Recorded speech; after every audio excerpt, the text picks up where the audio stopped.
Halloween 2018, starring and returning Jamie Lee Curtis. This one's going to be directed by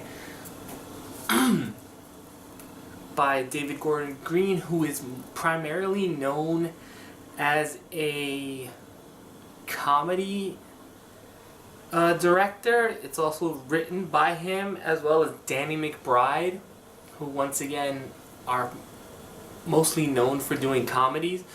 This is being produced by Blumhouse Theaters or Productions, and we have Michael Myers coming back. This movie, by the way, for anyone who doesn't know, completely retcons everything after Halloween 1. So 2, 3, 4, 5, 6, well, technically 3 doesn't even belong because it has nothing to do with Michael Myers. H2O doesn't exist, Resurrection doesn't exist, thank God. Even though Rob Zombie's first Halloween movie is really the beginning of the first movie, yeah, that one's gone, the second one's gone. This is literally just after John Carpenter's Halloween, the 1978 movie. And Michael has been trapped in an asylum for 40 years. He's about to get moved to a worse place. And, of course, he escapes. Jamie Lee Curtis has been dealing with the fact that she saw him do the events that he did in part 1 and has spent the last 40 years of her life getting ready for him to escape, and is ready to kill him to the detriment of her family, including her daughter and her granddaughter. And this movie is good. I know a lot of people are gonna be angry that I just said good, and a lot of people are kind of gonna be disappointed that it's not great. This is one where you have to temper your expectations, or at least in my point of view. It did a lot of good things. It did some wrong-headed things.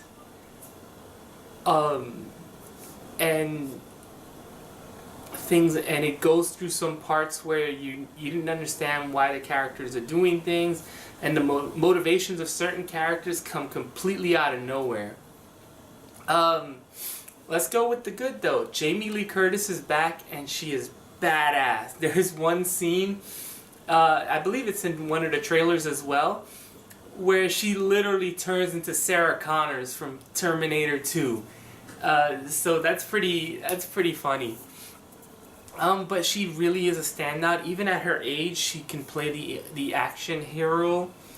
At times, she does have to play the crazy mom or grandmother, because, you know, the actions from the first movie have seeped into her. They affected her so much that it cost her family. And it, you know, she's just gone full crazy insane. Another character in there who should be talked about is her daughter, Karen Strode, who is played by Judy Greer, who is in Ant-Man, in both Ant-Man movies, because she's Ant-Man's ex-wife. She's also one of the voices in Archer. And I kind of think she gets the short straw in this movie a little bit, because she doesn't get... You do get an explanation why her and her mom are a stray Lori, but she kind of just feels like she's there to nag and complain and prove to someone. She's there basically to be the other side of the story, going, Mom, you're crazy. Michael Myers is not coming out. He's not getting you. Get over it. And that's what she kind of does for the most part of the movie. I like the guy who played Michael Myers. I believe he was also in...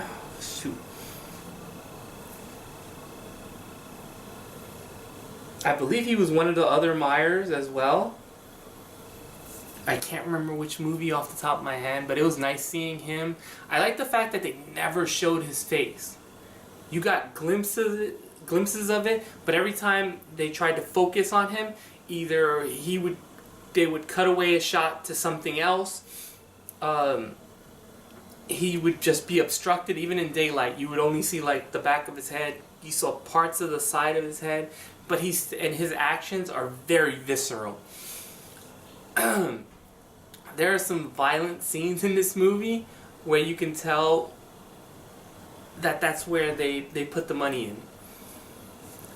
Because there's a lot of action, and this can be disappointing for some more than others, depends on how you look at it. A lot of the deaths happen off screen.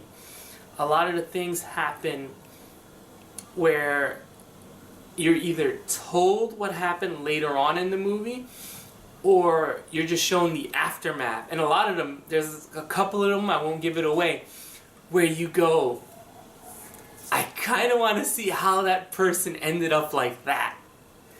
There's a lot of kills in this movie. We don't see as many as are referenced in the movie. So there's like a lot of off-screen deaths. So take that for what it is.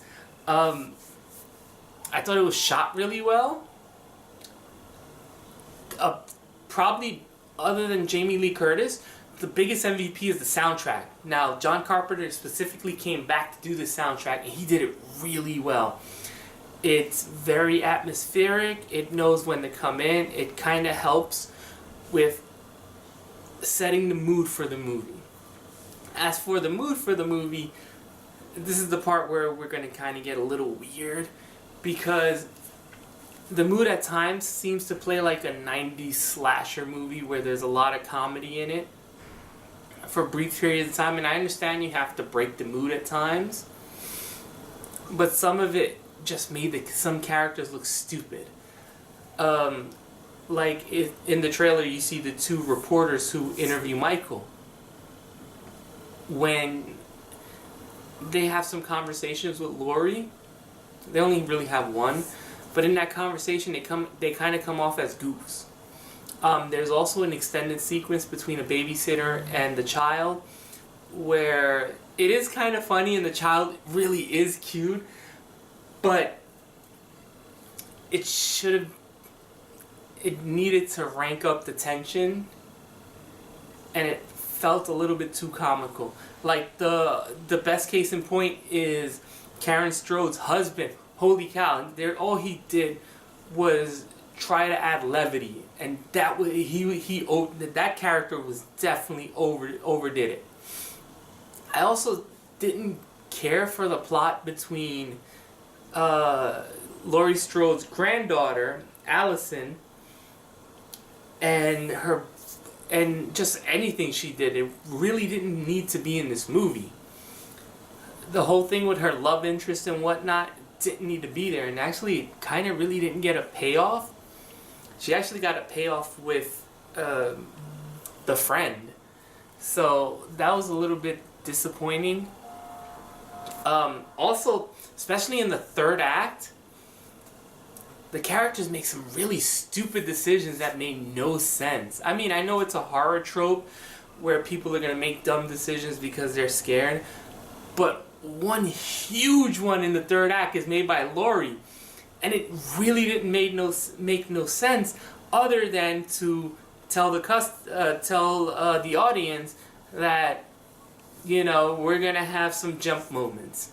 This movie didn't have a lot of jump scares, which is a good thing, but it did have a lot of moments where the music kind of gave it away. You know, because this is a slasher flick. And like I said, the violence you see is violent. A lot of it off screen, and even some of them off screen. When you see the aftermath, you're just like, that would have been really cool to see. But yeah, in a whole, it was a good movie. Wasn't great. I know some people are going to be disappointed in that, but I don't think you should. It was fun. Once it got to the slashing, it really did ramp up. Michael Myers is always a joy. They even subverted some of these shots that you would see. Some of the usual shots you would see in this movie were subverted by having either another character take their place or seeing the reaction from another character's point of view. So that was cool. There was at least 4 or 5 of them where you're like, oh, I know who's going to be there. Oh, I didn't see that person there. So that was pretty nice. Does this movie sequel bait? I want to say yes. But also it ends in a clean way where if they make no other movies after this, you'll be perfectly fine with the ending. Of course, they still never answer the question on why the hell Michael Myers is a superhuman being. But, you know, whatever. This is the 11th movie in the series. We're not getting that answer. Also, there's a really weird... there's a doctor character in this movie who's literally referred to by Laurie Strode as, oh, you're the new Loomis. Wah, wah, wah. And he is in this movie, but he's especially one character who I thought was rushed, and because Donald Pleasance has passed away almost 20 years ago, he's a character who was rushed. His motivations really don't make any sense, and he does things that just like it almost would have helped the character better if they would just straight up call him Loomis, or get someone who looks like Donald Pleasance to take that place, because his motivations and some of the stuff he says doesn't make any sense. So yeah, that's kind of it. But I mean, it's a fun movie. You'll get your slasher thrills out of it. You'll get your kills out of it. Jamie Lee Curtis is really good. The movie stays simplistic. Has a little bit of tonal issues. Third act, some of the characters act stupidly, but also the third act has some really good action sequences and fight scenes. So all in all, I give Halloween 2018 a 7.5. I know everyone's going to see it this weekend. So let me know what you think in the comments below. Like, subscribe, and I probably will be coming back on Saturday to do a spoiler review. So see you then. Bye.